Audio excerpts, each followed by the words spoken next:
जन मेरे सुन लो, बाबा का ज्ञान कभी भूल नहीं जाना रे। जैसे ऑडिट किया है, लॉ भी तो सीखा है, बाबा का ज्ञान कभी भूल नहीं जाना रे। बाबा का ज्ञान। So hello everyone, this is CA Sanidhya Saraf, your friend, mentor and coach for audit and law. Right. So दोस्तों हमारा जो मिशन है that is getting 70+ in audit and law. हमारा जो मिशन है that is to bring revolution in the field of audit and law and to make audit and law the most scoring subject. उसी vision के अंदर एक नया step हमने add किया है। सबसे पहले हमने वॉइस क्लिप्स का इनिशिएटिव लॉन्च किया था कि वॉइस क्लिप की मदद से आप पूरा सिलेबस क्या कर सकते हो, 6 से 8 घंटे में रिवाइज कर सकते हो। देन क्लासेस का इनिशिएटिव लॉन्च किया था कि कम ड्यूरेशन की क्लासेस हो, मैक्सिमम आउटपुट हो। देन उसके बाद रिविजनरी वीडियोस लॉन्च करे थे। प्रेजेंटेशन, इंटरलिंकिंग, इन 2 एरियाज पे बहुत ज़्यादा काम किया था। अब एक नया इनिशिएटिव मैंने लिया है दैट इज जितने भी स्टूडेंट्स हैं उन सबको अगर ऐसे के names, numbers, right, company audit के सेक्शन नंबर्स, कंपनी लॉ के सेक्शन नंबर्स, अगर ये सब कुछ एकदम फिंगर टिप्स में रट जाए, रैदर सेक्शन के साथ साथ इंपॉर्टेंट सब सेक्शंस भी याद हो जाए, तो कहीं ना कहीं अगेन ऑडिट लॉ में कुछ मार्क्स डेफिनेटली इंक्रीज हो जाएंगे, वो एक बूस्टअप मिल जाएगा। ठीक है, सो उसी मिशन को कैरी फॉरवर्ड करते हुए ये जो वीडियो है इसके अंदर मैं कोशिश करने वाला हूं अपनी तरफ से कि स्टैंडर्ड्स के जितने भी नाम नंबर हैं हमें याद हो जाए, हम जिंदगी में कभी उसे भूल ना पाएं। तो वो कोशिश होगी एक मेरी तरफ से, देखते हैं कितना कामयाब होते हैं, आप लोग डिसाइड करेंगे। तो इस वीडियो के बाद आप लोग बताना, आप लोग कमेंट करना कि कितने कामयाब हुए हम इस मिशन के अंदर, कितने याद हो गए स्टैंडर्ड्स के नेम नंबर। कुछ होमवर्क दूंगा आपको, अगेन वो होमवर्क भी क्या करना पड़ेगा सर, आपको डेडिकेशन के साथ फॉलो करना पड़ेगा। एंड उम्मीद है मुझे, जो मेरा पास्ट एक्सपीरियंस है उसके बेसिस में, कि अगर आप ये सेशन लास्ट तक अच्छे से देखेंगे और साथ ही साथ जो मैं होमवर्क दूंगा उसको अच्छे से करेंगे, तो सारे के सारे स्टैंडर्ड्स के नाम नंबर आपको फिंगर टिप्स में याद हो जाएगा। ये जो वीडियो है सीए इंटर के स्टूडेंट्स के लिए भी इंपॉर्टेंट है, सीए फाइनल के स्टूडेंट्स के लिए भी इंपॉर्टेंट है, हर किसी स्टूडेंट के लिए इंपॉर्टेंट है, राइट, बिकॉज स्टैंडर्ड्स जो है सीए इंटर में भी है, सीए फाइनल में भी है। So let us try to learn and remember the ऐसे नेम्स एंड नंबर्स, और एग्जाम में जब भी कोई क्वेश्चन आएगा स्टैंडर्ड का, हम प्रॉपर ऐसे नंबर और ऐसे नेम के साथ एग्जाम के अंदर लिख के आए, और कोशिश करेंगे कि एफर्टलेसली स्टैंडर्ड्स के नेम नंबर याद हो जाए without actually applying much of the efforts. तो कोशिश रहेगा हमारा। अगर आपको ये कोशिश पसंद आई है, अगर आपको ये इनिशिएटिव पसंद आया है, अगर आपको ये एफर्ट पसंद आया है, तो यार वीडियो को लाइक करने में और शेयर करने में यार ज़्यादा कंजूसी मत करना। आपके जो लाइक्स हैं वो अगेन हमारा उत्साह बढ़ाते हैं कि हम आपके लिए ज़्यादा से ज़्यादा काम कर सकें। तो please like the video now itself and share the video with most of your friends, and साथ ही साथ don't forget to subscribe the channel by clicking the bell icon. अब देखना, स्टैंडर्ड्स के नेम्स एंड नंबर्स याद करने के लिए मैंने यहाँ 3 टेक्निक यूज करा है। यार सबसे पहले यार अपने फोन वगैरह सब साइड कर दो, चलो प्लीज अपना फोन साइड कर दो यार, I don't need any distraction, 100% focus है ना। छोटा सा सेशन है, 100% फोकस होना चाहिए सिर्फ सेशन की तरफ, ठीक है ना। मेरे साथ रिपीट करनी है चीजें, फोन वगैरह साइड कर देना है, किसी से बात नहीं करना, और 100% फोकस के साथ देखना है मेरे साथ, ठीक है। तो देखना यार, स्टैंडर्ड्स के नेम्स एंड नंबर्स की अगर हम बात करें तो हमने इसको याद करने के लिए ना यहाँ पे 3 टेक्निक्स कंबाइन करा है। We have combined 3 techniques. एक हमने यूज करा है divide and rule technique. Divide and rule technique बहुत कमाल की चीज होती है। बड़े से बड़े चैप्टर के अंदर अगर आप छोटे छोटे ग्रुप्स बना दें और छोटे ग्रुप्स में काम करें तो चीजें बहुत जल्दी याद हो जाती है, चीजें बहुत आसानी से याद हो जाती है, ठीक है। तो डिवाइड एंड रूल टेक्निक बड़े काम का है। फॉर एग्जांपल 35 स्टैंडर्ड्स के नाम नंबर आपको याद नहीं हो रहा, कोई बात नहीं यार, 35 स्टैंडर्ड्स के नाम नंबर को याद करने का सोच ही क्यों रहे हो। मेरे को याद ही नहीं करना 35 स्टैंडर्ड्स के नाम नंबर एक बार के लिए। मैं अगर छोटे छोटे ग्रुप्स बना दूं जो आपस में मिलते जुलते हैं, और अगर उन छोटे ग्रुप्स में फोकस करूं, और अगर मेरे को वहां 7-8 स्टैंडर्ड्स भी याद हो जाए बहुत आसानी से, तो मेरा वो जो स्टैंडर्ड्स में 35 में से 8 का नंबरिंग कम हो गया, अब 27 स्टैंडर्ड्स बच गया ना खाली याद करने के लिए। तो राइट, ये जो डिवाइड एंड रूल का टेक्निक है ये बड़ा कमाल का है। कंपनी लॉ के अंदर भी हम लोग इसे यूज करते हैं, ऑडिट में भी हम लोग इसे यूज करते हैं, दैट जहां भी कोई चीज बल्कि लगे तो वहां डिवाइड एंड रूल का टेक्निक लगा दो। अंग्रेजों ने डिवाइड एंड रूल का टेक्निक यूज करके पूरे इंडिया जैसे देश में राज किया था, तो क्या हम ऑडिट एंड लॉ जैसे सब्जेक्ट में राज नहीं कर सकते हैं। उसके बाद हम यूज करेंगे स्टोरी टेक्निक, ठीक है। देखो यार, मेमोरी के ना 2 टेक्निक्स होते हैं, एक होता है निमोनिक्स फ्रेम करना, एक होता है मेमोरी टेक्निक्स, एक होता है story based techniques, visualisation techniques. तो नॉर्मली हम लोग दोनों टेक्निक्स यूज करते हैं, memory techniques that is the mnemonic techniques, and साथ ही साथ स्टोरी बेस्ड विजुअलाइजेशन टेक्निक्स। लेकिन मेरा जो पर्सनल विश्वास है वो स्टोरीज में ज्यादा है। बिकॉज निमोनिक में फिर आपको याद रखना पड़ता है एक कोड। और स्टोरी में क्या होता है कि अगर आपने एक बार स्टोरी विजुअलाइज कर लिया तो उस स्टोरी के थ्रू ना बहुत लंबी लंबी चीजें याद हो जाती हैं एक बार में, बहुत लंबी लंबी चीजें, क्योंकि स्टोरी याद रखना अपने लिए ज्यादा आसान होता है। एक मूवी का स्क्रिप्ट अपने लिए याद रखना ज्यादा आसान होता है। अगर मैं आपसे मूवी का पूछूं कि यार तुमने ये मूवी देखा था, बताओ क्या क्या हुआ, तो आप एकदम से बता दोगे मूवी में सबसे पहले ये हुआ, उसके बाद ये हुआ, उसके बाद ये हुआ, उसके बाद एक्टर ने ये किया, उसके बाद एक्ट्रेस ने ये किया, फिर इस तरीके से विलन की एंट्री होती है, फिर इस तरीके से प्यार होता है, फिर उस तरीके से वो थर्ड पर्सन आ जाता है, फिर ब्रेकअप हो जाता है। तो आप एकदम सिक्वेंस में बता दोगे, है ना। जबकि 3 घंटे आपको पढ़ाई में बोल दूं पढ़ने के लिए, तो आप सीक्वेंस में नहीं बता पाओगे, पहले ये पढ़ा था, फिर ये पढ़ा था, फिर ये पढ़ा था। तो अगर एक मूवी से पूरा टॉपिक कंप्लीट हो जाए तो यार उससे अच्छा कुछ हो ही नहीं सकता। तो हम लोग यूज करेंगे यहाँ पे स्टोरी टेक्निक, विजुअलाइजेशन टेक्निक। प्यार मोहब्बत की बातें करने वाले हैं इस वीडियो के अंदर। मेरा मतलब ये नहीं है कि सीए छोड़ के प्यार मोहब्बत करने लग जाना। मैं तो ये कहता हूं यार कि अगर आप सीए स्टूडेंट हैं तो अभी फिलहाल आपकी गर्लफ्रेंड क्या होनी चाहिए, सिर्फ सीए डिग्री होनी चाहिए। बट प्यार मोहब्बत की स्टोरीज को यूज करके कोशिश करेंगे कि हमारे स्टैंडर्ड्स के नेम नंबर याद हो जाएं। और सबसे इंपॉर्टेंट होता है रिपीटेशन।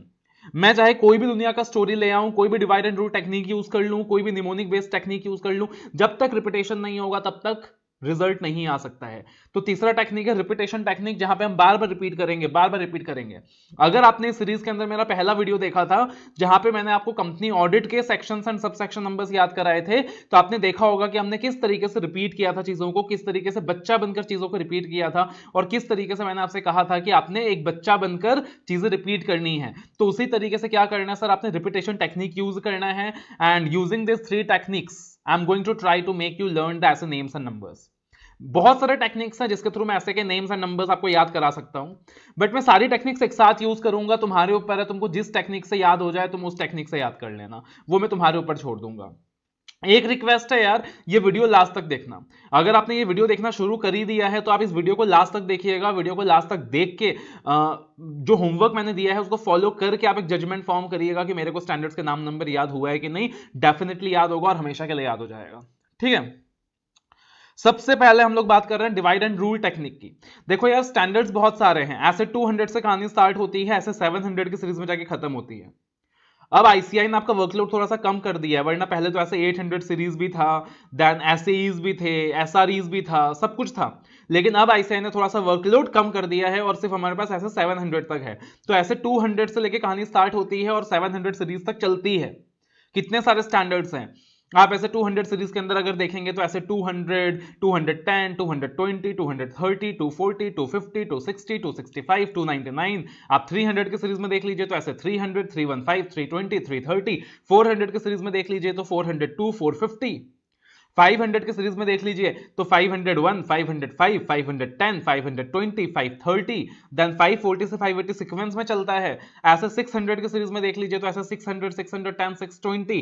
एंड 700 की सीरीज में देख लीजिए तो ऐसे 700, 701, 705, 706, 710, 720। तो कितने सारे स्टैंडर्ड्स है ना, कितने सारे स्टैंडर्ड्स हैं। और कहीं ना कहीं अपने दिमाग में खिचड़ी बन जाता है कि इतने सारे स्टैंडर्ड्स के नेम नंबर कैसे याद रखें। तो मैंने क्या बोला आपको, किसने बोला है इतने सारे स्टैंडर्ड्स के नाम नंबर याद रखने का। हम क्या करेंगे, छोटे छोटे ग्रुप्स बनाएंगे। सिर्फ अभी ग्रुप्स में फोकस करेंगे, देखना बहुत इजी लगेगा आपको। सिर्फ ग्रुप में फोकस करेंगे। ये 35 स्टैंडर्ड्स के पीछे हमें नहीं भागना, हमें सिर्फ छोटे छोटे ग्रुप्स में भागना है, ग्रुप्स के पीछे भागना है और देखना कितने आसानी से चीजें याद होती हैं। जैसा अगर मैं बात करूं यहाँ पे, तो यहाँ पे डिवाइड एंड रूल, तो यहाँ पे एक जो कैटेगरी मैंने बना दिया, ये बना दिया कम्युनिकेशन टू दोस्त चार्ज विद गवर्नेंस। क्या बना दिया, कम्युनिकेशन टू दोस्त चार्ज विद गवर्नेंस। दूसरा एक ग्रुप मैंने बना दिया यूजिंग सादर वर्क। तीसरा ग्रुप बना दिया मैंने प्लानिंग एंड रिस्क असेसमेंट। चौथा ग्रुप बना दिया ऐसे 400, क्योंकि सिर्फ 2 ही स्टैंडर्ड है 400 की सीरीज में। एक ग्रुप बना दिया मैंने ऑडिट रिपोर्ट। एक ग्रुप और बना सकता हूं मैं चाहूं तो, दैट इज ऑडिट एविडेंस का ग्रुप। बना ही देता हूं ऑडिट एविडेंस का ग्रुप। अभी याद नहीं हो रहा ना यार, टेंशन मत लेना। मैंने अलग अलग टेक्निक यूज की है। डिवाइड एंड रूल टेक्निक से अगर 50% चीजें भी याद हो गई कोई प्रॉब्लम नहीं है, बिकॉज अगला हमारा सबसे बढ़िया टेक्निक स्टोरी टेक्निक आने वाला है, ठीक है। तो डिवाइड एंड रूल टेक्निक, तो सबसे पहले अगर हम बात करें कम्युनिकेशन टू दोस्त चार्ज विद गवर्नेंस, तो सिर्फ 2 स्टैंडर्ड्स इस पर्टिकुलर टॉपिक को लेकर, सिर्फ 2 स्टैंडर्ड्स ऐसे 260 एंड 265। ऐसे 260 के अंदर बोला हुआ है communication to those charge with governance, and ऐसे 265 के अंदर बोला हुआ है communicating deficiencies in internal control system to those charge with governance. तो ऐसे 260 के अंदर अगर आप क्लासेस भी याद करें तो क्लासेस के अंदर हमने एक फॉर्मूला बनाया था कि ऑडिटर को ना आईएफआरएस कम्युनिकेट करना पड़ता है दोज चार्ज विद गवर्नेंस को। क्या कम्युनिकेट करना पड़ता है? ऑडिटर को आईएफआरएस कम्युनिकेट करना पड़ता है दोज चार्ज विद गवर्नेंस को। That is I for independence communicate करना पड़ता है कि उसके इंडिपेंडेंस में कोई थ्रेट तो नहीं है। एफ से फाइंडिंग्स कम्युनिकेट करनी पड़ती है, आर से responsibilities, and S for scope, है ना। और ऐसे 265 के अंदर कि अगर इंटरनल कंट्रोल सिस्टम में डेफिशिएंसी है तो उसके बारे में ऑडिटर को दोज चार्ज विद गवर्नेंस को कम्युनिकेट करना पड़ता है। तो देखो यार, सिर्फ दो ही स्टैंडर्ड्स हैं अभी के लिए, हमारा फोकस सिर्फ दो स्टैंडर्ड्स में है, सिर्फ ये दो स्टैंडर्ड्स के नेम नंबर याद होने चाहिए और कुछ भी नहीं है। Communication to those charge with governance, दो ही स्टैंडर्ड तो है, SA 260 communicating to those charge with governance, and ऐसे 265 communicating deficiency in internal control system to those charge with governance. मेरे साथ रिपीट करेंगे आप लोग, सब लोग साथ में रिपीट करेंगे, चलो ठीक है। SA 260 communicating to those charged with governance, ऐसे 265 communicating deficiencies in internal control system to those charged with governance। अब आंख बंद करके रिपीट करना है, आंख बंद करके रिपीट करना है सर, कम से कम 11 बार रिपीट करना है, ठीक है।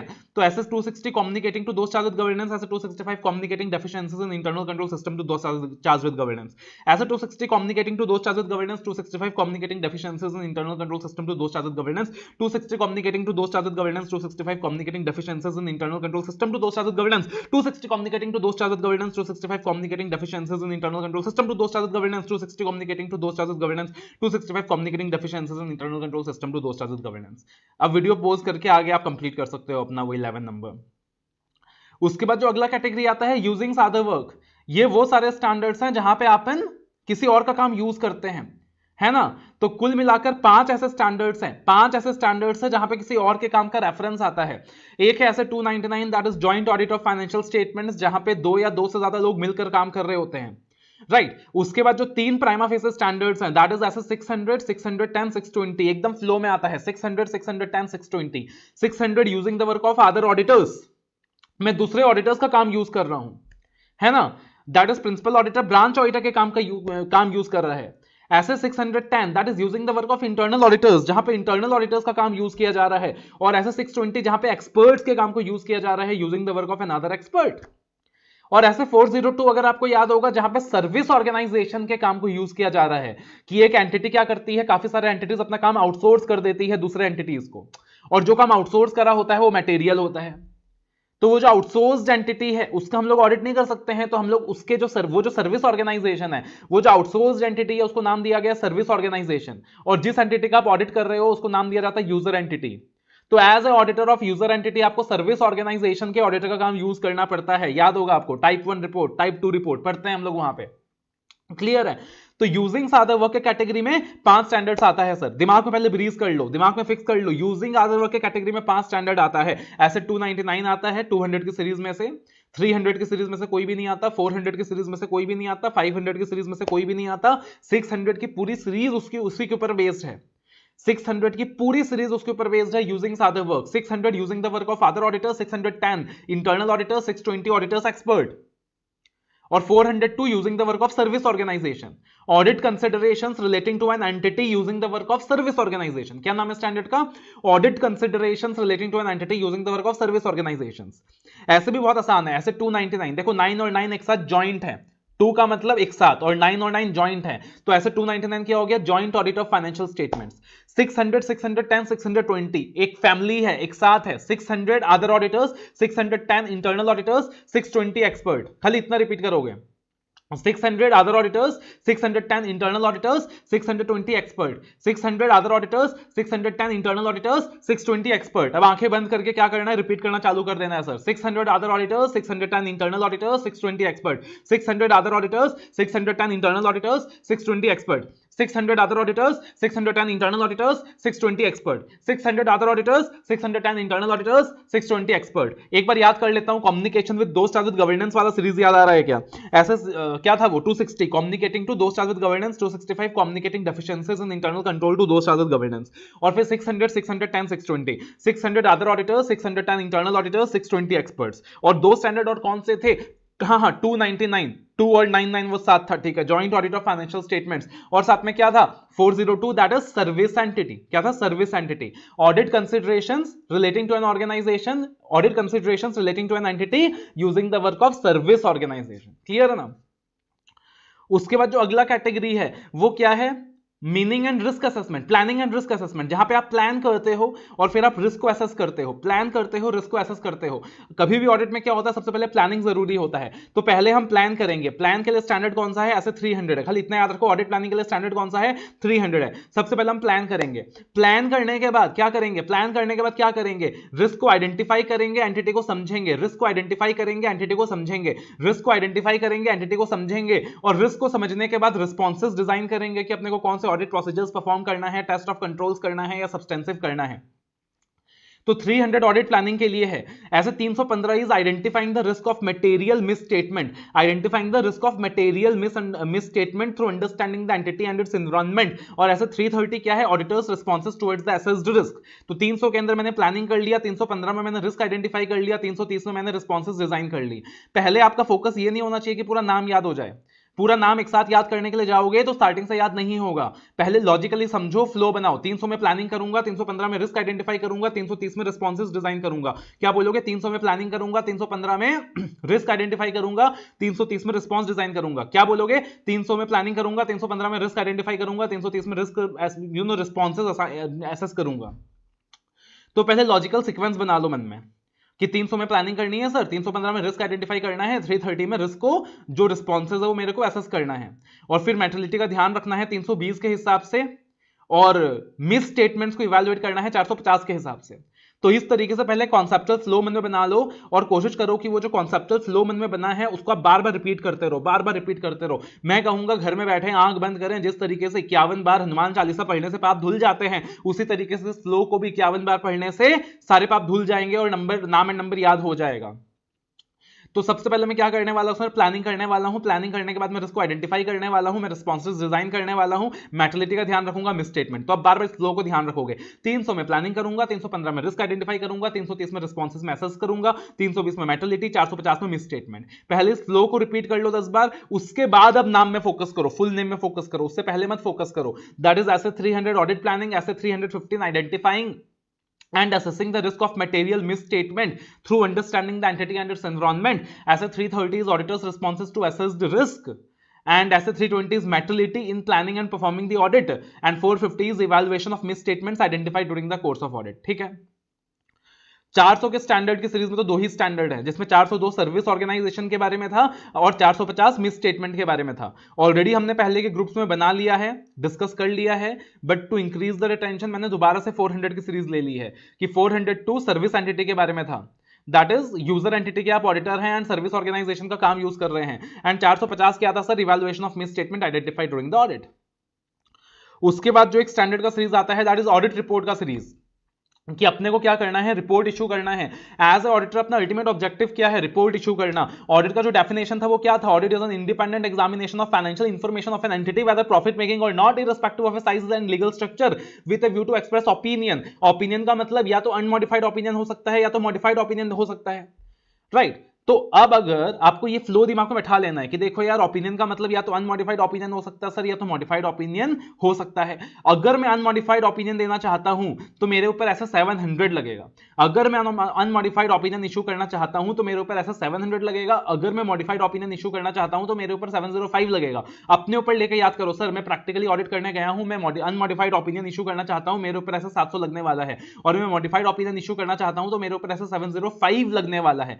तो मैं अनमॉडिफाइड ओपिनियन इशू करना चाहता हूं तो मेरे ऊपर ऐसा 700 लगेगा, मैं मॉडिफाइड ओपिनियन इशू करना चाहता हूं तो मेरे ऊपर ऐसा 705 लगेगा, मैं किसी चीज को एम्फसाइज करना चाहता हूं, किसी चीज को हाईलाइट करना चाहता हूं तो 706 लगेगा, और अगर मैं की ऑडिट मैटर पैरा इंक्लूड करना चाहता हूं तो मेरे ऊपर 701 लगेगा। तो अपने ऊपर लो, अपने ऊपर विजुअलाइज करो कि अगर मेरे को ओपिनियन देना है, अगर मेरे को अनमॉडिफाइड ओपिनियन देना है और रिपोर्ट इशू करना है तो मेरे ऊपर क्या लगेगा, ऐसा 700 लगेगा। अगर मैं मॉडिफाइड ओपिनियन इशू करना चाहता हूं तो 705 लगेगा, एम्फसाइज करना है तो 706 लगेगा, की ऑडिट मैटर 701 लगेगा। जैसे मैंने बताया, पहले आप फुल नेम पे बिल्कुल भी फोकस मत करो, पहले आपका फोकस सिर्फ ये होना चाहिए कि अपने आप को सिचुएशन में लिया और कीवर्ड से कोशिश करा कि जो स्टैंडर्ड का नाम है और जो उसका कीवर्ड है वो याद हो जाए।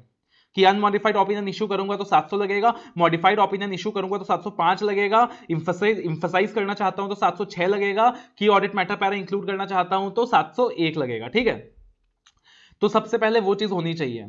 अब देखो, मेरा जो ऑब्जेक्टिव है वो ये डिवाइड एंड रूल टेक्निक का ये है कि अगर नॉर्मल तरीके से कोई चीज याद हो जाती है तो उससे अच्छा कुछ नहीं हो सकता है। अगर किसी को नॉर्मल टेक्निक से याद हो गया है, या आपको लगता है कि नॉर्मल टेक्निक से मुझे याद हो जाएगा, तो फिर आपको ज्यादा निमोनिक, ज्यादा शॉर्टकट, ज्यादा स्टोरीज में जाना नहीं पड़ता। और जो नॉर्मल टेक्निक से याद हो जाए उससे अच्छा कुछ नहीं है। और नॉर्मल टेक्निक से याद नहीं होता तो फिर अपने को स्टोरीज तो यूज करना ही है ना। इसमें एक सीरीज का नाम मैंने और ले लिया था, दैट इज ऑडिट एविडेंस। अब याद रखना, ऑडिट एविडेंस की अगर मैं बात करूं तो ऑडिट एविडेंस का सीरीज ऐसे 500। आप क्या याद रखोगे? ऐसे 500 ऑडिट एविडेंस का सीरीज है। आप क्या याद रखोगे सर? ऑडिट एविडेंस 500 का सीरीज है। और मेनली यहां पे आपको याद रखना है कि ऐसे 500 से लेके 520 याद करो audit evidence. Methods of obtaining audit evidence ऐसे 500 में पढ़ते थे। Methods of obtaining audit evidence, उसमें एक्सटर्नल कंफर्मेशन था, उसमें एनालिटिकल प्रोसीजर्स था, याद आया ना? उसमें दैट इज एनालिटिकल प्रोसीजर्स था, एक्सटर्नल कंफर्मेशन था।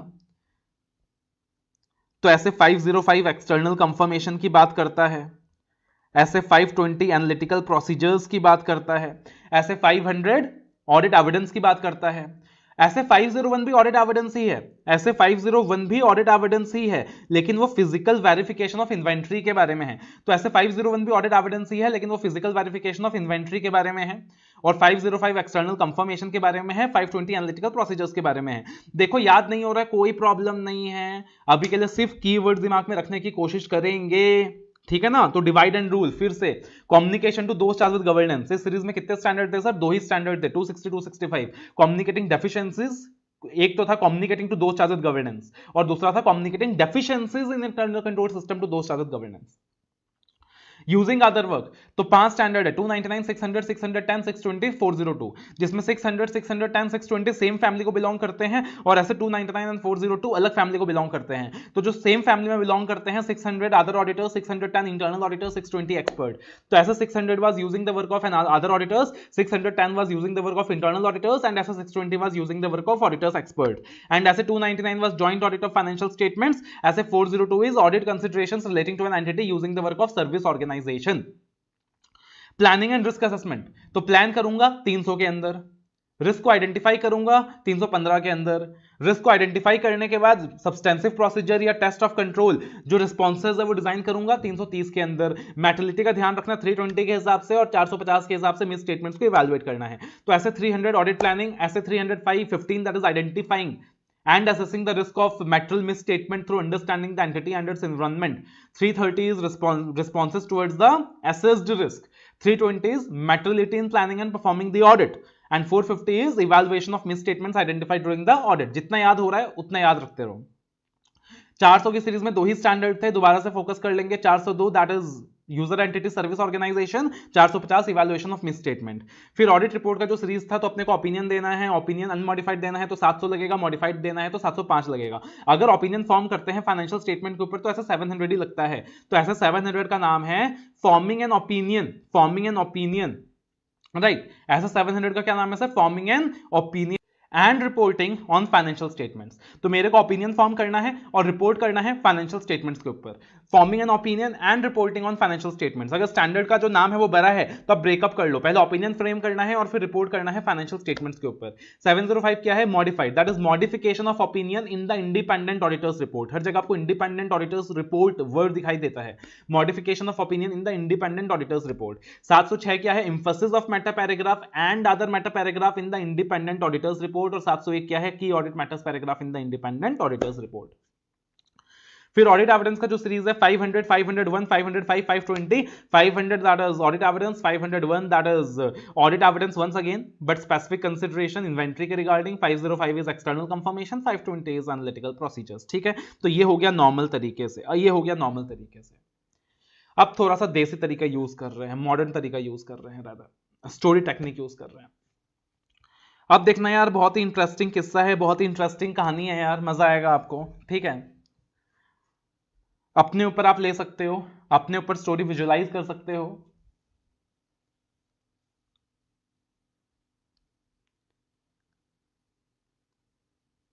मान लीजिए राम एक लड़का है and again he loves a girl, है ना, ऑब्वियस सी चीज है यार, लड़का लड़के से ही प्यार करेगा। तो राम एक बंदी से बहुत प्यार करता है एंड वो प्यार कैसे हुआ, इकरार कैसे हुआ, उसका भी स्टोरी है, वो अभी आएगा कुछ देर में। बट ये याद रखो यार, राम एक लड़की से बहुत प्यार करता है, ही लव्स ए गर्ल। लड़कियां याद रख सकती हैं कि हाँ यार ठीक है मैं उस लड़के से प्यार करती हूँ, एंड लड़के याद रख सकते हैं कि ठीक है मैं उस लड़की से प्यार करता हूँ, only for the purpose of remembering this story. हाँ, अपने घर वालों को मत दिखाना जाके देखो सर बिगाड़ रहे हैं, सिर्फ स्टोरी इसे याद करा रहा हूं आपको। तो ठीक है, तो अब यहां पे क्या होता है कि राम एक लड़की से बहुत ज्यादा प्यार करता है। राम का एक दोस्त है श्याम, राम का एक दोस्त है श्याम। होता है ना यार कि हर किसी का एक दोस्त होता है, पर्सनल बातें शेयर हो रही होती हैं। अब देखना प्रॉब्लम क्या हुआ यार, कि राम ने जब गर्लफ्रेंड बनाया था, राम ने जब गर्लफ्रेंड बनाया था तो राम की बहुत सारी एक्सपेक्टेशंस थी। When Ram made girlfriend he had a lot of expectations in mind. क्या था, राम का बहुत सारा एक्सपेक्टेशंस था उसके मन में। हर किसी का होता है, ठीक है यार मैं दिन भर अपनी गर्लफ्रेंड के साथ चैटिंग किया करूंगा, वो मेरे प्रोजेक्ट्स बना के दे दिया करेगी, और हम लोग घूमने जाया करेंगे, कॉफी शॉप जाया करेंगे, मूवीज जाया करेंगे, रात भर फोन में बात किया करेंगे। क्यों एक्सपेक्टेशंस क्यों था? क्योंकि राम ने देखा था कि यार उसका जो दोस्त है श्याम, उसकी गर्लफ्रेंड जो है वो हमेशा राम को टाइम देती है, उसके लिए प्रोजेक्ट्स बना दिया करती है, मूवीज साथ में जाया करते हैं एंड एवरीथिंग। तो राम की भी एक्सपेक्टेशंस थी अपने दोस्तों को देकर। बट एक्सपेक्टेशंस वर्सेस रियलिटी में क्या होता है, फर्क होता है। तो यहां पे हुआ क्या, ऑन द कॉन्ट्ररी, यहां पे हुआ क्या, पता चला कि जो राम की गर्लफ्रेंड है उसको बिल्कुल भी टाइम नहीं देती है, उसके साथ मूवीज देखने नहीं जाती है, उसके साथ कॉफी शॉप में कॉफी पीने नहीं जाती है, उसका कोई काम नहीं करती है। ठीक है, या फिर लेट अस से, यहां पे एक और एग्जांपल ले रहा हूं। प्रीवियस ईयर के अंदर जो राम की गर्लफ्रेंड है वो राम से बहुत ज्यादा प्यार करती थी, राम को बहुत ज्यादा टाइम दिया करती थी, उसके साथ कॉफी हाउस में कॉफी पीने जाती थी, मूवीज देखने जाया करती थी, रात भर फोन में बात किया करती थी। लेकिन करंट ईयर में कहानी चेंज हो गया। करंट ईयर में क्या हो गया, कहानी चेंज हो गया। इस साल राम की गर्लफ्रेंड बिल्कुल भी टाइम नहीं देती है, राम से बातें नहीं करती है, रात को वो कहती है मेरे पास टाइम नहीं है। ठीक है, तो यहां पे कहानी चेंज हो गई है। अब हुआ क्या, बिकॉज ऑफ द फैक्ट कि एक तो राम का एक्सपेक्टेशन जो था उसके ऑपोजिट चीजें हो रही हैं। प्रीवियस ईयर में जो राम के साथ हो रहा था, अब करंट ईयर में चीजें अलग हो रही हैं, है ना। जो दोस्तों के साथ हो रहा है वैसा राम के साथ बिल्कुल नहीं हो रहा है, जो दोस्तों के साथ हो रहा है वैसा राम के साथ बिल्कुल नहीं हो रहा है। तो यहां पे राम को क्या होगा, यहां पे राम को होगा शक। यहां पे राम को क्या होगा, यहां पे राम को होगा शक। यार स्पेलिंग गलत होगा यार, तो इसको इग्नोर कर देना यार, हिंदी इतना अच्छा नहीं है मेरा। तो राम को क्या हो रहा है, यहां पे शक हो रहा है, डाउट हो रहा है कि मेरी गर्लफ्रेंड क्या कर रही है, मेरे को धोखा दे रही है। मेरी गर्लफ्रेंड क्या कर रही है, मेरे को धोखा दे रही है। तो यहां पे क्या हो रहा है सर, राम को शक हो रहा है। फिर राम क्या कर रहा है पता है आपको, राम फर्दर इन्वेस्टिगेट कर रहा है और सच्चाई का पता लगाने का कोशिश कर रहा है। राम फर्दर इन्वेस्टिगेट कर रहा है, सच्चाई का पता लगाने का पता कर रहा है। अब राम की गर्लफ्रेंड कहती है यार रात को मुझे नींद आ रहा है, मुझे सोना है, जबकि पिछले साल राम की गर्लफ्रेंड पूरे रात उससे फोन में बात किया करती थी, चैट किया करती थी। अब राम पता क्या करेगा, रात को 3 बजे फोन करता है उसे। अगर फोन बिजी आ रहा है, अगर फोन उठा लिया उसने तो कोई बात नहीं यार, I was really missing you, sorry मैंने तुम्हें फोन कर लिया, तुम्हारी नींद डिस्टर्ब कर ली। और अगर उसका फोन बिजी आ गया तो राम का जो शक है वो तो भैया अगले लेवल पे चला जाएगा। लेकिन अब पता राम क्या करेगा, अगर उसका फोन बिजी आ रहा है ना, तो राम वहां पे जिस पे उसको शक है, मान लो राम को श्याम पे शक है कि मेरा वो दोस्त ही है, कमीना दोस्त है जो मुझे धोखा दे रहा है, तो राम वहां पे श्याम को फोन मिला लेगा। अगर उसका भी फोन बिजी आ गया तो उसका शक अगले लेवल पे चला जाएगा।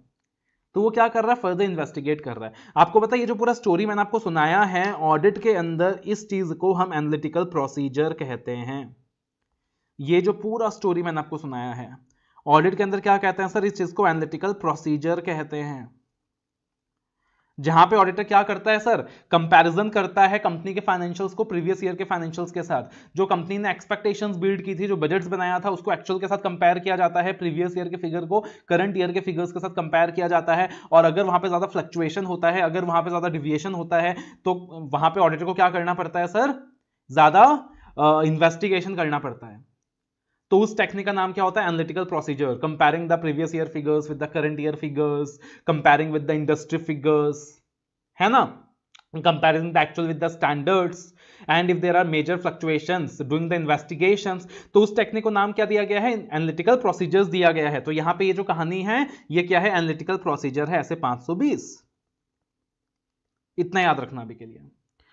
तो हुआ क्या था, राम को शक हुआ अपनी गर्लफ्रेंड पे कि हाँ भाई ये मुझे क्या कर रही है, धोखा दे रही है। तो अब राम ने क्या किया, अब राम ने अपने दोस्तों को बोला, श्याम को बोला, बेटा श्याम एक काम कर, तू चेक करके बता, तू पता करके बता कि वो मुझे धोखा दे रही है कि नहीं। तो फिर सैंपल बेसिस में राम ने क्या किया, उसके बारे में पता लगाना शुरू किया सैंपल बेसिस में। अब दिन भर वो कहां जा रही है, क्या कर रही है, उसका तो पता लगाया नहीं जा सकता, लेकिन सैंपल बेसिस में चेक करना शुरू किया, कहां जा रही है, किससे बात कर रही है। तो सैंपल बेसिस में राम ने चेक करना शुरू किया, ठीक है, मतलब राम के बिहाफ में उसके दोस्त ने, श्याम ने। अब उसके बाद जब सैंपल बेसिस में श्याम ने चेक करना शुरू किया तो पता चल गया कि हाँ भैया वो तो फ्रॉड कर रही थी। तो अब ध्यान से सुनना श्याम ने राम को क्या बोला। तो सबसे पहले क्या हुआ था, एनालिटिकल प्रोसीजर हुआ था, उसके बाद सैंपल बेसिस में चेक करना स्टार्ट किया था। अब उसके बाद देखना, जब पता चला कि बंदी सचमुच धोखा दे रही है, तो देखना वहां पे श्याम ने क्या बोला, बेटा राम तू एस्टिमेट बना ले, बेटा राम तू क्या कर ले, एस्टिमेट बना ले। क्या एस्टिमेट बना ले, कि तेरी रिलेटेड पार्टी, गर्लफ्रेंड कौन हो गई, रिलेटेड पार्टी हो गई, कि तेरी रिलेटेड पार्टी तुझे छोड़ के जाने वाली है। तेरी रिलेटेड पार्टी तुझे कब छोड़ के जाएगी, आज नहीं, सब्सिक्वेंटली, बाद में जाएगी जरूर, सब्सिक्वेंटली छोड़ के जाने वाली है, सब्सिक्वेंटली छोड़ के जाने वाली है, ठीक है। तो पहले जब राम ने एनालिटिकल प्रोसीजर परफॉर्म किया, क्योंकि वो ऑडिटर था, उसको शक हुआ, तो उसने सैंपल बेसिस में चेक करना शुरू किया। तो फिर श्याम ने क्या बोला, बेटा राम तू एस्टिमेट बना ले कि तेरी रिलेटेड पार्टी तुझे सब्सिक्वेंटली छोड़ के जाने वाली है और तेरा गोइंग कंसर्न खतरे में आने वाला है। मतलब वो बंदा डिप्रेशन में आ जाएगा ना, यार जीऊं कि नहीं जीऊं, बस एक ही प्यार था, धोखा मिल गया मुझे। तो सब्सिक्वेंटली छोड़ के जाने वाली है और तेरा गोइंग कंसर्न खतरे में आने वाला है, तेरा गोइंग कंसर्न खतरे में आने वाला है, ठीक है। तो क्या हुआ, सबसे पहले एनालिटिकल प्रोसीजर किया, इन्वेस्टिगेट किया, पता चला फ्रॉड हो रहा है। तो उसके बाद मतलब क्या किया, उसने सैंपल बेसिस में चेक करना स्टार्ट किया। जब उसको शक हुआ तो सैंपल बेसिस में चेक करना स्टार्ट किया।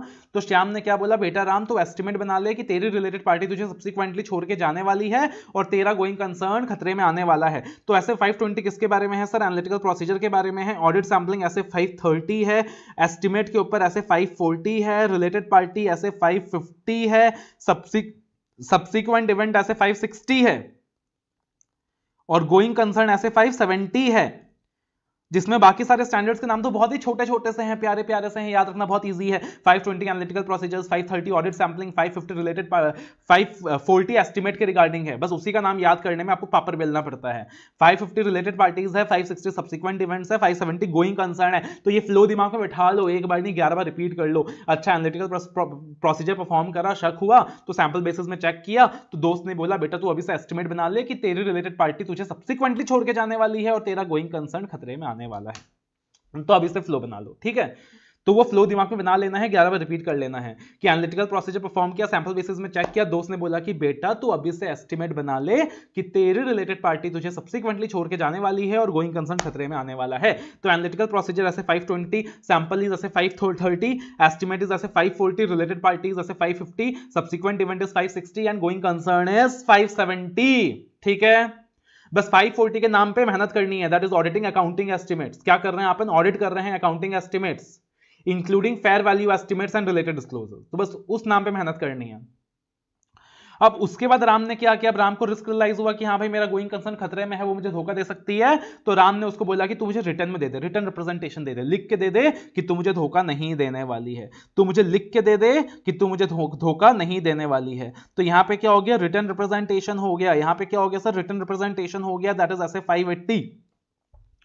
अब उसके बाद राम परेशान है, अब रिटर्न रिप्रेजेंटेशन तो ले लिया, उसने लिख के भी दे दिया कि ठीक है लिख के दे रही हूं भाई, मैं तुझे धोखा नहीं दूंगी, लेकिन अभी मन को तसल्ली नहीं हो रही, बिकॉज शक का वो जो बीज है वो पैदा हो चुका है।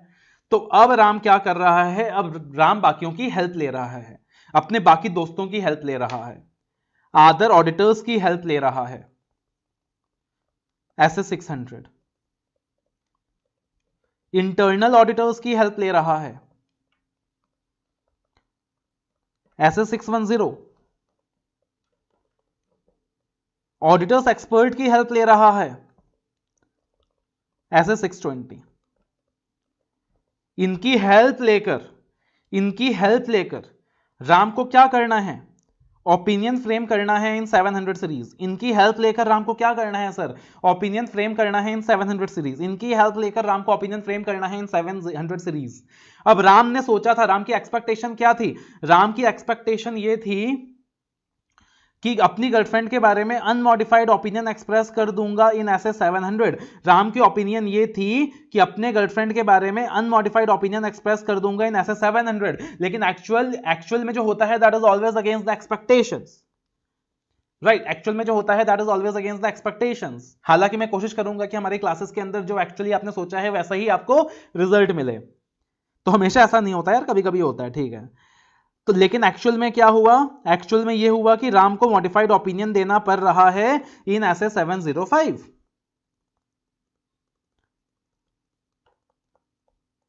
लेकिन वो दिल है कि मानता नहीं, मॉडिफाइड ओपिनियन देने को हिम्मत नहीं हो रहा था, अरे यार मॉडिफाइड ओपिनियन नहीं दे सकते।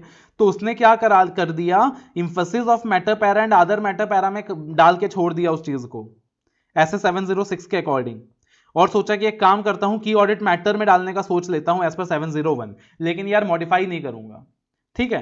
तो फ्लो में आप क्या कर सकते हो, ये पूरी चीज को याद कर सकते हो। दैट इज पहले एनालिटिकल प्रोसीजर परफॉर्म किया, फिर सैंपल बेसिस में चेक किया, फिर दोस्त ने बोला कि तो एस्टिमेट बना ले कि तेरी रिलेटेड पार्टी तुझे सब्सिक्वेंटली छोड़ के जाने वाली है और तेरा गोइंग कंसर्न खतरे में आने वाला है। तो उसने WR ले लिया, अदर ऑडिटर्स का काम यूज करा, internal auditors, auditors expert, opinion सोचा था unmodified as per 700, but actual में मॉडिफाइड एज पर 705। तो उसने क्या करा, emphasis of matter para and other matter para में डाल के काम चला लिया।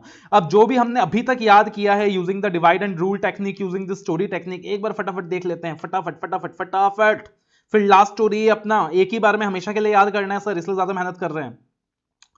तो यहां पे SA 520 analytical procedures, 530 audit sampling, 540 auditing accounting estimates including fair value accounting estimates and related disclosures, 550 related parties, 560 subsequent events, 570 going concern, 580 written representation, 600 using the work of other auditors, 610 using the work of internal auditors, 620 using the work of auditors expert, 700 forming an opinion and reporting on financial statement, दो अलग अलग breakup हैं। 701 communicating की audit matters in the independent auditors report, 705 modification to the opinion in the independent auditors report, 706 emphasis of matter paragraph in the independent auditors report. Clear है। उसके अलावा हमने 260 265 याद किया था, communicating to those charge with governance, communicating deficiencies in internal control system to those charge with governance. हमने उसके बाद यूजिंग अदर वर्क का अलग से याद भी किया था, वैसे भी ऑडिट रिपोर्ट की सीरीज भी अलग से याद करी थी, एविडेंस का याद करा था, 50 ऑडिट एविडेंस, 501 भी ऑडिट एविडेंस है but physical verification for specific item, 505 external confirmation, 520 analytical procedure, फिर वो पूरा का पूरा स्टोरी चलता है। अब time for a final story, हाँ time for a final story. ऐसे 200 से 700 ऑडिटर का प्यार। अब ये जो स्टोरी है मैं आपको बताऊंगा, आप अपने हिसाब से नोट डाउन कर सकते हो, मैं यहाँ पे नोट डाउन नहीं करने वाला। अब देखो सुनो, स्टार्टिंग में वो तो बात की बात है ना कि राम ने गर्लफ्रेंड बना ली, ऐसा उसको शक हुआ, तो वो तो बात की बात है। स्टार्टिंग में जब राम ने प्यार करने का सोचा था कि मैं शादी कर लेता हूं इस बंदी से, प्यार करता हूं, इसको गर्लफ्रेंड बना लेता हूं, प्रपोज कर देता हूं। Ram was thinking to propose a girl, Ram was thinking to propose that girl. तो उसने श्याम से पूछा, श्याम से एडवाइस लिया, बताओ भाई उस लड़की को प्रपोज करूं कि नहीं। अब ध्यान से सुनना श्याम ने क्या बोला। श्याम ने बोला, राम तू पहले अपना ऑब्जेक्टिव डिसाइड कर ले कि तेरा ऑब्जेक्टिव क्या है। तू क्या कर ले, अपना ऑब्जेक्टिव डिसाइड कर ले कि तेरा ऑब्जेक्टिव क्या है, तू इस कुएं में कूदना चाहता है या नहीं कूदना चाहता है। तू अपना ऑब्जेक्टिव डिसाइड कर ले कि तेरा ऑब्जेक्टिव क्या है, तू इस कुएं में कूदना चाहता है या नहीं कूदना चाहता है। बिकॉज याद रखना, गर्लफ्रेंड बनाना मतलब लाइफ टाइम तेरा ऑडिट होने वाला है, शादी करना मतलब लाइफ टाइम तेरा ऑडिट करने वाला है, वो तेरे पीछे पड़ी रहेगी, क्या कर रहा है क्या नहीं कर रहा है, ऑडिट करती रहेगी जिंदगी भर तेरा। तो तू पहले से डिसाइड कर ले अपने ऑडिट का ऑब्जेक्टिव, ठीक है। उसके बाद तू क्या कर, तुझे प्रपोज करना है ना, तो तू एंगेजमेंट लेटर तैयार कर ले, तू टर्म्स तैयार कर ले बेटा, शादी के बाद क्या होने वाला है तेरे साथ, तू टर्म्स तैयार कर ले अपनी, राइट। तो you prepare terms, you propose her, you enter into an engagement letter with her. तो अपना ऑब्जेक्टिव तैयार कर ले पहले, तुझे चाहिए क्या, तू मौत की कुएं में कूदना चाहता है या नहीं। उसके बाद तू एंगेजमेंट लेटर एंटर कर ले। उसके बाद बेटा एक चीज का और ध्यान रखियो, अभी ना तू कहीं भी सड़क छाप कहीं भी रास्ते में जाता है और चाय उठा के पी लेता है, कॉफी कहीं से भी पी लेता है, कुछ भी खरीद लेता है, लेकिन एक बार बेटा वो तेरी लाइफ में आ गई ना, तुझे हर चीज में क्वालिटी का ध्यान रखना पड़ेगा। तुझे हर चीज में क्वालिटी का ध्यान रखना पड़ेगा, चाय से लेके कपड़े से लेके हर चीज में तुझे क्या करना पड़ेगा, क्वालिटी का ध्यान रखना पड़ेगा। ठीक है, उसके बाद एक चीज याद रखियो बेटा, तुझे उसकी हर एक रिक्वायरमेंट डॉक्यूमेंट करनी होगी, उसको क्या क्या चाहिए, क्योंकि अगर उसने तुझे 10 चीजें बता दी और तू एक भी चीज भूल गया ना बेटा, तो तेरी जिंदगी मुश्किल होने वाली है। तो तुम्हें क्या करना पड़ेगा, उसकी हर एक रिक्वायरमेंट को डॉक्यूमेंट करना होगा। तो सबसे पहले तो अपना ऑब्जेक्टिव सेट कर ले, तेरा ऑब्जेक्टिव क्या है, उसके बाद तू उसके साथ एंगेजमेंट लेटर एंटर कर ले। तू ये सोच लियो कि तुझे क्वालिटी का ध्यान रखना है और तू उसकी हर एक रिक्वायरमेंट डॉक्यूमेंट करेगा। और इतना सब कुछ करने के बाद भी याद रखियो, बच के रहियो, तेरे साथ फ्रॉड हो सकता है, तेरे साथ धोखा हो सकता है। Consider the fraud. और बेटा अगर तू शादी करने का सोच रहा है तो सारे लॉज रेगुलेशन फॉलो कर लियो, प्रॉपर कोर्ट मैरिज करियो, प्रॉपर सर्टिफिकेट ले लियो, बिकॉज यू नो आज के टाइम में कुछ भी फ्रॉड हो सकता है। तो follow the proper laws and regulation. तो पहले अपने ऑब्जेक्टिव का ध्यान रख ले, उसके बाद तू उसके साथ एंगेजमेंट लेटर एंटर कर ले। ये ध्यान रखना कि तुझे क्वालिटी कंट्रोल का हमेशा ध्यान रखना पड़ेगा, उसकी हर एक रिक्वायरमेंट डॉक्यूमेंट करके रखनी होगी, तेरे साथ कभी भी फ्रॉड हो सकता है, तुझे लॉज एंड रेगुलेशन क्या करना पड़ेगा, फॉलो करना पड़ेगा। और अगर कोई दिक्कत आती है, राइट, अगर वो तेरे इंडिपेंडेंस को कॉम्प्रोमाइज करती है, तेरे इंडिपेंडेंस में थ्रेट अराइज करती है, तो दादाजी को कम्युनिकेट कर देना। दादाजी यानी दोस्त शासित गवर्नेंस, दादाजी को कम्युनिकेट कर देना। कहीं भी कंट्रोल में डेफिशिएंसी दिखाई देती है, सावधान इंडिया देखते ही हो आजकल, तो दादाजी को कम्युनिकेट कर देना। तो पहले तो अपना ऑब्जेक्टिव डिसाइड कर ले, टर्म्स ऑफ एंगेजमेंट एंटर कर ले, क्वालिटी कंट्रोल का ध्यान रख लियो, डॉक्यूमेंटेशन कर लियो, उसकी हर एक रिक्वायरमेंट को डॉक्यूमेंट कर लियो। लेकिन सोच के रहना फ्रॉड हो सकता है तेरे साथ, तुझे लॉज एंड रेगुलेशन का कंप्लायंस करना पड़ेगा। और दिक्कत आती है तो दोस्त शासित गवर्नेंस को कम्युनिकेट कर लेना। अब याद रखना, तुझे साथ में मिलकर जिंदगी जीनी है, तुझे ज्वाइंटली जिंदगी जीनी है। पहले वाली जिंदगी खत्म हो गई तो समझ ले राम, समझ ले, सोच ले, मौत के कुएं में कूदना है कि नहीं, बोलो साथ में।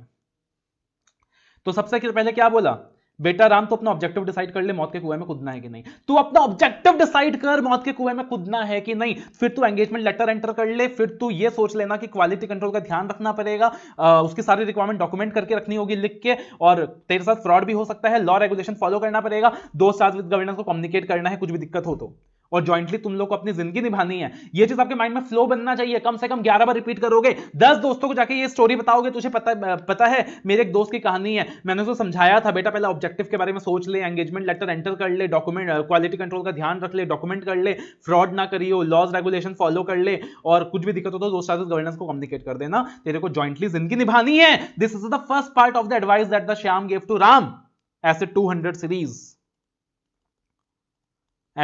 सीरीज, ठीक है ना, SA 200 overall objective of the independent auditor. उसकी इंडिपेंडेंस खत्म होने वाली है, इसलिए बोला था राम को बेटा तू आज इंडिपेंडेंट है, शादी के बाद बर्बाद हो जाएगा, तेरी इंडिपेंडेंस खत्म हो जाएगी।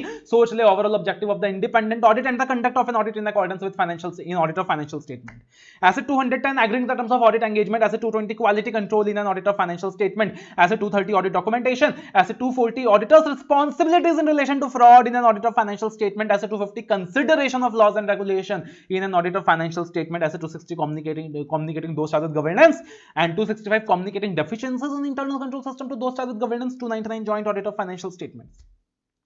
ठीक है, तो अब राम सोच में पड़ गया क्या करूं। अब राम क्या कर रहा है, प्लान कर रहा है। श्याम कह रहा है बेटा प्लान कर, प्लानिंग कर, रिस्क आइडेंटिफाई कर, शादी के बाद तेरे साथ क्या क्या हो सकता है, तेरी इंडिपेंडेंस कॉम्प्रोमाइज हो सकती है, प्लान कर, रिस्क आइडेंटिफाई कर, अपनी मेंटलिटी का ध्यान रख ले, तो कितना बर्दाश्त करेगा, कितना टोका टोकी बर्दाश्त करेगा, और अकॉर्डिंगली आज से डिसाइड कर ले कि तेरा रिस्पॉन्स क्या होने वाला है। कल को जब वो तेरे इंडिपेंडेंस के साथ थ्रेट अराइज करेगी, कल को जब धोखा होगा तेरे साथ, तेरा रिस्पॉन्स क्या होने वाला है। बेटा प्लान कर, रिस्क आइडेंटिफाई कर, मेंटलिटी का ध्यान रख ले, रिस्पॉन्सेस डिजाइन कर ले। तो बेटा श्याम ऐसे 300 ऑडिट प्लानिंग, ऐसे 315 identifying and assessing the risk of material misstatement, right, through understanding the entity and its environment, ऐसे 320 metality in planning and performing the audit, and ऐसे 330 responses towards the assessed risk। अब राम सोच में पड़ गया क्या करूं, कैसी मुश्किल है। अब राम ने क्या किया, राम ने बोला डिटेक्टिव एजेंसी की सर्विस यूज करूंगा, किसी सर्विस ऑर्गेनाइजेशन का काम यूज करूंगा, डिटेक्टिव एजेंसी की सर्विस यूज करूंगा,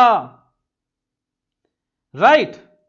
तो ऐसे 402 ऑडिट का जो अगला स्टैंडर्ड है, audit considerations relating to an entity using the work of service organisation, और उसने सर्विस ऑर्गेनाइजेशन को बोला कि आप काम करो, सारे के सारे मिस स्टेटमेंट्स को इवैल्यूएट करो, जो भी अगर कुछ मिस स्टेटमेंट्स हैं, जो भी गलतियां हैं, आप उसे क्या करो, इवैल्यूएट करो। उसने सर्विस एंटिटी को बोला कि आप एविडेंस लेना, बिना एविडेंस लिए मेरे पास नहीं आना, आप बिना एविडेंस लिए उसके बारे में कुछ भी बोलोगे तो मैं बिल्कुल बर्दाश्त नहीं करूंगा, आप एविडेंस लेना। आप जाकर फिजिकली वेरीफाई करना वो कहां जा रही है, किससे मिल रही है। तो अब क्या हुआ, अब वो जो सर्विस एंटिटी है वो काम में लग गई, उसने मिस स्टेटमेंट्स को इवैल्यूएट किया, उसने एविडेंस लिया, वो फिजिकली वेरीफाई करता था सर्विस एंटिटी कि जाकर कि वो गर्लफ्रेंड उसकी कहां जा रही है।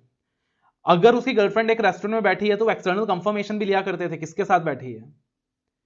और आपको पता है इतिहास में पहली बार ऐसा हुआ कि एक सर्विस एंटिटी को हायर किया गया, not for a detective case, not for a criminal case, ये पता करने के लिए कि गर्लफ्रेंड धोखा तो नहीं कर रही। वो जो सर्विस एंटिटी है जिसको हायर किया गया था वो उसका इनिशियल असाइनमेंट था, पहला असाइनमेंट था। वो जो सर्विस एंटिटी है जिसको हायर किया गया था वो उसका इनिशियल असाइनमेंट था, पहला असाइनमेंट था। तो सबसे पहले क्या हुआ, ऑब्जेक्टिव का ध्यान रखा, ऐसे 200 ऑब्जेक्टिव, ऐसे 210 that is agreeing the terms of audit engagement right. 220 क्या था, क्वालिटी कंट्रोल। फिर डॉक्यूमेंटेशन किया, सारी रिक्वायरमेंट को क्या करा सर, डॉक्यूमेंटेशन किया, ऑडिट डॉक्यूमेंटेशन। एक काम करते हैं यार, यहीं से रेफर कर लेते हैं, टाइम बचेगा। तो सबसे पहले ऑब्जेक्टिव का ध्यान रखा, ऐसे 200 overall objectives of the independent auditor and the conduct of an audit in accordance with standards of auditing. फिर उसके बाद क्या हुआ, टर्म्स एंटर कर लिया, उसने सोचा एंगेजमेंट लेटर एंटर करूं कि नहीं करूं, ऐसे 210 agreeing the terms of audit engagement. सारी बातें माननी होगी बेटा जिंदगी भर। फिर बोला कि बेटा क्वालिटी कंट्रोल का ध्यान रखना पड़ेगा, पहले जैसे काम नहीं चलेगा, ऐसे 220। हर एक रिक्वायरमेंट डॉक्यूमेंट कर लियो, ऐसे 230 ऑडिट डॉक्यूमेंटेशन। फ्रॉड भी हो सकता है तेरे साथ, तुझे भी फ्रॉड नहीं करना है, SA 240 auditors responsibilities in relation to fraud in an audit of financial statement. Laws regulation follow कर लेना बेटा, SA 250 consideration of laws and regulation in an audit of financial statement. Those charges governance को communicate कर लेना, दिक्कत हो तो ऐसे 260 communicating deficiencies in internal control to those charges governance 265। Jointly अब तेरे को जीवन निभाना है 299। फिर क्या किया, राम ने प्लान करना स्टार्ट किया, ऐसे 300 planning and audit of financial statements. 315 identifying and assessing the risk of material misstatement through understanding the entity and its environment and internal control. उसके बाद 330 auditors responses to assessed risk. 320 materiality planning and performing the audit. Service entity के काम को use किया। 402 audit considerations relating to an entity using a service organisation.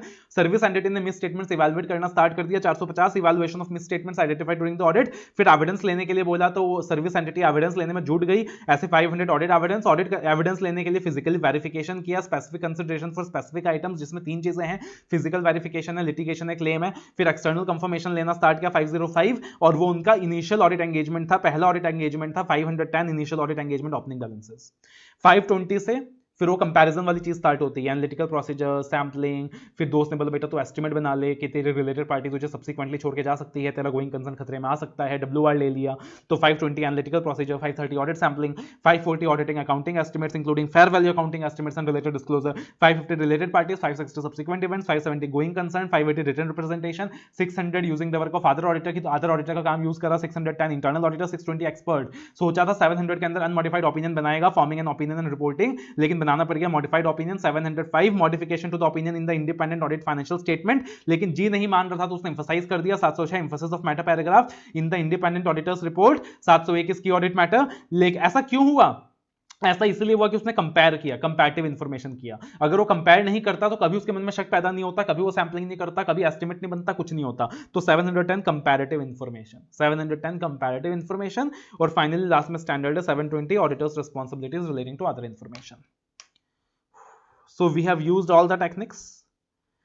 Divide and rule technique से याद करने का कोशिश करा, स्टोरी टेक्निक से याद करने का कोशिश करा। We have used all the technique, divide and rule technique. अब देखना टोटल अभी तक कितना टाइम हो गया यार, 45 मिनट्स का हमारा क्लास हो गया, जिसके अंदर इफेक्टिव स्टडी 45 मिनट्स का होगा। लेकिन अब आपका होमवर्क क्या है, डेली बेसिस में आपको रिकॉल करना है, रिकॉल वैल्यू क्रिएट करना है। अब रिकॉल वैल्यू क्रिएट करने में कितना टाइम लगेगा, how much time it will take, फटाफट देखते हैं कितना टाइम लगेगा रिकॉल वैल्यू क्रिएट करने में। पहले divide and rule technique use, अब क्या होगा, डिवाइड एंड रूल टेक्निक ना अब आपको रिकॉल वैल्यू में यूज नहीं करना। Divide and rule technique initially यहां के लिए था कि आपके लिए थोड़ा सा फैमिलियर हो जाओ आप। अब आपको सीधा स्टोरी में जाना है, ओवरऑल ऑब्जेक्टिव को समझा, फिर एंगेजमेंट लेटर, फिर क्वालिटी कंट्रोल था, फिर डॉक्यूमेंटेशन था, फिर फ्रॉड था, लॉस रेगुलेशन फॉलो करना था, और 2 सर्विस गवर्नेंस को कम्युनिकेट करना था, जॉइंटली साथ निभाना था। मतलब 200 का सीरीज हो गया। तो SA 200 was overall objective of the independent audit and the conduct of an audit in accordance with the financial statement. 210 was agreeing to the terms of audit engagement. 220 is quality control for an audit of financial statement. 230 is documentation. 240 is auditors responsibilities in relation to fraud in an audit of financial statement. 250 is consideration consideration of laws and regulation in an audit of financial statement. 260 is communicating to those charged with governance. 265 is communicating deficiencies in internal control to those charged with governance. 299 is responsibility of joint audits. 200 का series हो गया, खाली वो story को दिमाग में रखना है और फिर वो पूरी सीरीज रिपीट हो गई। फिर उसने बोला पहले प्लान कर लेता हूं, फिर रिस्क आइडेंटिफाई कर लेता हूं, मेटलिटी का ध्यान रख लेता हूं, रिस्पॉन्स कर लेता हूं। तो 300 is planning, 315 is identifying and assessing the risk of material misstatement through understanding the entity and its environment. 320 materiality in planning performing the audit. 330 auditors response. Service entity के काम को यूज किया। 402 audit consideration relating to an entity using the work of service organisation, उन्होंने misstatement को evaluate किया। 450 evidence लिया। 500 specific consideration, 501 confirmation लिया। 505 और 510 इज इनिशियल ऑडिट एंगेजमेंट था। फिर 520 से वो एनालिटिकल प्रोसीजर कंपैरिजन की कहानी शुरू हो गई। 530 sampling, 540 auditing accounting estimates including fair value estimates and related disclosure, 550 related parties, 560 subsequent event, 570 going concern, 580 WR। फिर उसके बाद आरआर ऑडिटर्स का काम यूज करा, इंटरनल ऑडिटर एक्सपर्ट 610, 620 और फिर 700 का सीरीज। तो भैया जिसको डिवाइड एंड रूल टेक्निक से याद करना है, डिवाइड एंड रूल टेक्निक से याद करो, और जिसको लव स्टोरी यूज करनी है तो आप ये पूरा लव स्टोरी टेक्निक से यूज करो। It's up to you totally, I have given you everything. तो hopefully you have got benefited by this. आपको होमवर्क ये है, अब आप देखोगे टाइम कितना लगा, मुश्किल से 2 मिनट लगता है यार।